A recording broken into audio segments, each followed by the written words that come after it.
Shalom, and welcome back to day 54 of reading the Bible in 52 weeks. Woo. Dear God, thank you so much for today. Please open my ears so I can hear your words, Lord. Amen. Let's go.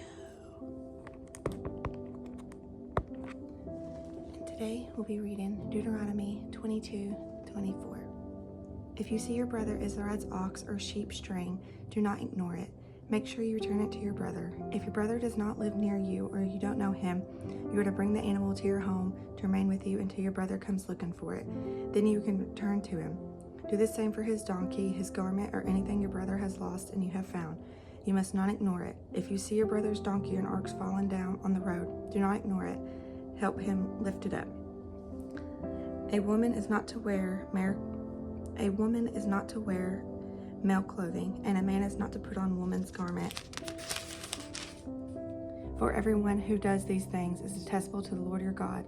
If you come across a bird's nest with chicks or eggs, either in a tree or on the ground along the road, and the mother is sitting on the chicks or eggs, do not take the mother along with the young. You may take the young for yourself, but be sure to let the mother go free so that you may prosper and live long.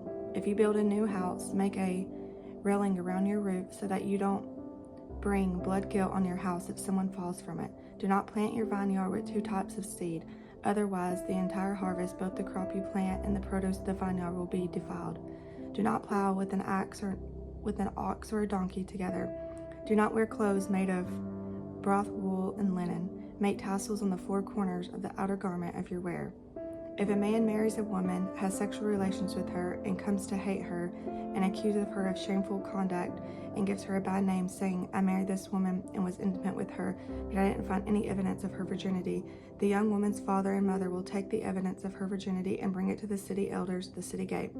The young woman's father will say to the elders, I gave my daughter to this man as a wife, but he hates her. He has accused her of shameful conduct, saying, I didn't find any evidence of your daughter's virginity, but here's an evidence of my daughter's virginity. They will spread out the cloth before the city elders. Then the elders of that city will take a man and punish him. They will also fine him 100 silver shekels and give him the young woman's father, because that man gave an Israelite virgin a bad name. She will remain his wife. He cannot divorce her as long as he lives. But if this accusation is true and no evidence of the young woman's virginity is found, they will bring the woman to the floor of her father's house, and the men of the city will stone her to death, for she has committed an outrage in Israel by being promiscuous while living in her father's house. You must purge the evil from you. If a man is discovered having sexual relationships with another man's wife, both the man who had sex with the woman and the woman must die. You must purge the evil from Israel. If there is a young woman who is a virgin engaged to a man, and another man encounters her in the city and sleeps with her, take the two of them out of the gate of that city and stone them to death. The young woman because she did not cry out in the city, and the man because he has violated his neighbor's fiancée. You must purge the evil from you. But if a man encounters an engaged woman in the open country and he seizes and rapes her, only the man who raped her must die. Do nothing to the young woman because she is not guilty of an offense deserving death. This case is just like the one in which a man strikes his neighbor and murders him. When he found her in the field, the enlarged woman cried out, but there was no one to rescue her. If a man encounters a young woman, a virgin who is not engaged, takes hold of her and rapes her, and they are discovered, the man who raped her is to give the young woman's father 50 silver shekels, and she will become his wife because he violated her. He cannot divorce her as long as he lives. A man is not to marry his father's wife. He must not violate his father's marriage bed. No man whose testicles have been crushed or whose penis has been cut off may enter the Lord's assembly. No one in legitimate birth may enter the Lord's assembly. None of the descendants, even the 10th generation, may enter the Lord's assembly. No Ammonite or Moabite may enter the Lord's assembly. None of their descendants, even to the 10th generation, may ever enter the Lord's assembly. This is because they did not meet you with food and water on the journey after you came out of Egypt, and because Balaam, son of Beor, from Pethro and Amram and Aram, was hired to curse you. Yet the Lord your God would not listen to Balaam, but he turned the curse into a blessing for you, because the Lord your God loves you. Never pursue their welfare or prosperity as long as you live. Do not despise the Edomite, because he is your brother. Do not despise an Egyptian, because you were a resident alien in his land. The children born to them in the third generation may enter the Lord's assembly. When you are encamped against the enemies, be careful to avoid anything offensive.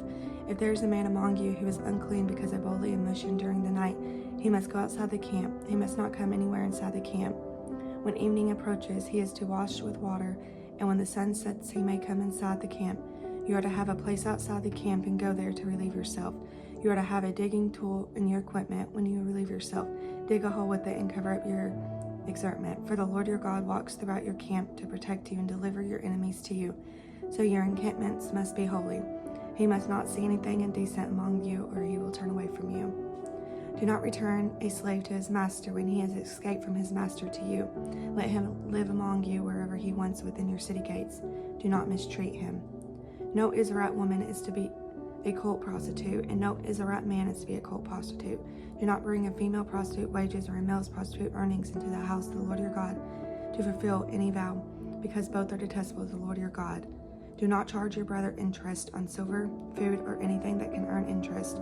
You may charge a foreigner interest, but you must not charge your brother Israelite interest, so that the Lord your God may bless you in everything you do in the land you are entering to possess. If you make a vow to the Lord your God, do not be slow to keep it, because he will require it of you, and it will be counted against you as sin. But if you refrain from making a vow, it will not be counted against you as sin. Be careful to do whatever comes from your lips, because you have freely vowed what you promised to the Lord your God. When you enter your neighbor's vineyard, you must eat as many grapes as you want until you are full, but do not put any in your container. When you enter your neighbor's standing grain, you may pluck heads of grain with your hand, but do not put a sickle of your neighbor's grain. If a man marries a woman, but she becomes displeasing to him because he finds something indecent about her, he may write her a divorce certificate, hand it to her, and send her away from his house. If after leaving his house she goes and becomes another man's wife, and the second man hates her, writes her a divorce certificate, hands it to her, and sends her away from his house, or if he dies, the first husband who sent her away may not marry her again after she has been defiled, because that would be detestable to the Lord. You must not bring guilt on the land the Lord your God has given you as inheritance.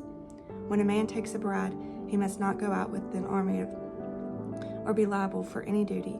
He is free to stay home for 1 year so that he can bring joy to the wife he has married.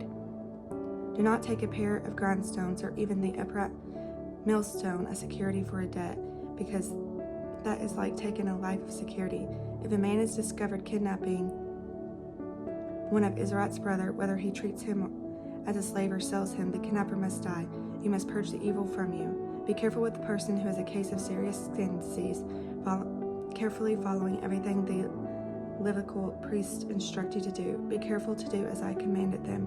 Remember what the Lord your God did to Miriam on the journey after you left Egypt. When you make a loan of any kind to your neighbor, do not enter his house to collect what he offers as security. Stand outside while the man you are making the loan to brings the security out to you. If he is a poor man, do not sleep with the garment he has given you as security. Be sure to return it to him at sunset. Then he will keep it and bless you, and he will be counted of righteousness to you before the Lord your God. Do not oppress a hired worker who is poor and needy, whether one of your Israelite brothers or one of the resident aliens in a town in your land. You are to pay him his wages each day before the sun sets, because he is poor and depends on them. Otherwise he will cry out to the Lord against you, and you will be held guilty. Fathers are not to be put to death for their children, and children not to be put to death for their fathers. Each person will be put to death on his own sin. Do not deny justice to a resident alien or fatherless child, and do not take a widow's garment as security. Remember that you were a slave in Egypt, and the Lord your God redeemed you from there. Therefore I am commanding you to do this. When you reap the harvest in your field, and you forget a sheaf in the field, do not go back to get it. It is to be left for the resident alien, the fatherless, and the widow, so that the Lord your God may bless you in all the work of your hands. When you knock down the fruit from your olive tree, do not go over to the branches again. What remains will be for the resident alien, the fatherless, and the widow. When you gather the grapes of your vineyard, do not glean what is left. What remains will be for the resident alien, the fatherless, and the widow. Remember that you were a slave in the land of Egypt. Therefore, I'm commanding you to do this. Okay, y'all.